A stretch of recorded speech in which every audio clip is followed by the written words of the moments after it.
Hi friends, welcome to Healthy Cooking Channel. இந்த வீடியோல நம்ம இன்னைக்கு சுவையான பாகற்காய் புளிக்குழம்பு எப்படி செய்யலாம்னு பார்க்கலாம். ரொம்ப சிம்பிளான மெத்தட்.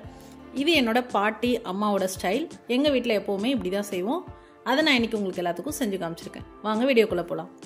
அடி கனமான பாத்திரத்துல 2 டேபிள் ஸ்பூன் அளவுக்கு நல்லெண்ணெய் விட்டுக்கோங்க. எண்ணெய் சூடானதுக்கு அப்புறமா 1/4 டீஸ்பூன் கடுகு, 1 கொத்து கருவேப்பிலை, 2 கைப்பிடி அளவு சின்ன வெங்காயம். எண்ணெய் கொஞ்சம் சேர்த்து விட்டுக்கோங்க. ஏன் அப்படின்னா நம்ம காய் ஃபுல்லாக எண்ணெயில் கொஞ்சம் வதக்கி எடுக்க போகிறோம். அப்போ தான் அதோட கசப்பு வந்து குழம்புல அதிகமாக தெரியாது. பாகற்காய் உங்களுக்கு எந்த ஷேப்பில் வட்டமாக வேணாலும் கட் பண்ணிக்கலாம், அரை வட்டமாக வேணாலும் இந்த மாதிரி கட் பண்ணி எடுத்துக்கோங்க.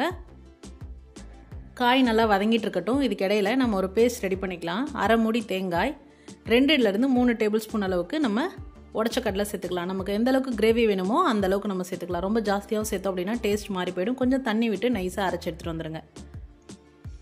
இப்போ பாருங்கள், பாகற்காய் நல்லா வதங்கி வந்துடுச்சு. பாதி அளவு எண்ணெயில் வதங்கியிருக்கும். இந்த ஸ்டேஜில் 1/4 டீஸ்பூன் மஞ்சள் தூள், 3 டீஸ்பூன் அளவுக்கு குழம்பு மிளகாய் தூள், 1 டீஸ்பூன் கல்லுப்பு. குழம்பு மிளகாய் தூள் இல்லை அப்படின்னா மல்லித்தூள், தனி மிளகாய் தூள், கரம் மசாலா சேர்த்துக்கோங்க. சேர்த்துட்டு அந்த மசாலாவை எண்ணெயில் நல்லா அந்த காய் கூட சேர்த்து நல்லா வதக்கிக்கோங்க. இப்போ நம்ம அரைச்சி வச்ச விழுதை இதில் சேர்த்துக்கலாம்.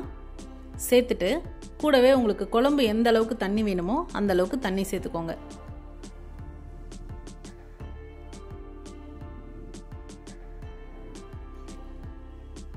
உங்களுக்கு கிரேவியோட திக்னஸ்க்காக தான் நம்ம உடச்சக்கடலை சேர்க்குறோம். உங்களுக்கு ரொம்ப திக்னஸ் வேண்டாம் அப்படின்னா உடச்சக்கடலை ஸ்கிப் பண்ணிவிட்டு வெறுமனே தேங்காய் மட்டுமே கூட நீங்கள் அரைச்சி சேர்த்துக்கலாம்.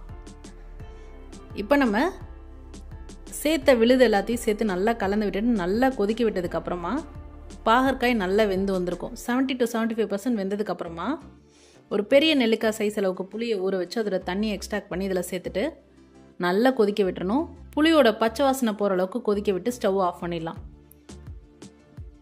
சூப்பரான சுவையான பாகற்காய் புளிக்குழம்பு தயாராகிடுச்சு. நான் இன்றைக்கி குழம்பு பார்த்திங்கன்னா கொஞ்சம் தண்ணி பதமாக தான் வச்சுருக்கேன்.